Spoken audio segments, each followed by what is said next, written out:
Sementara itu masih dari Aceh Besar, Saudara, bedeng pekerja yang sedang membangun perumahan di Gampung Payagroh, Kecamatan Darul Imarah, Kabupaten Aceh Besar, Sabtu sore ludes dilahap api. Api diduga berasal dari konsleting arus pendek listrik. Saat tiba petugas ke TKP bedeng pekerja sudah ludes dilahap api. Petugas langsung menyiram dan melakukan pendinginan agar api tidak menjalar ke rumah yang sedang dibangun.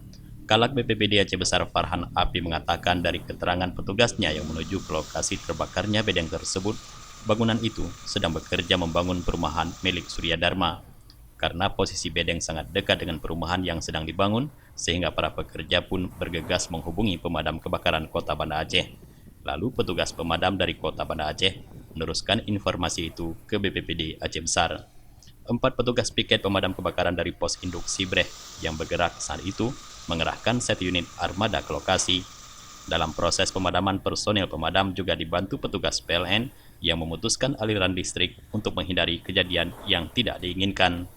Dari Aceh Besar, Tim Liputan Aceh TV melaporkan.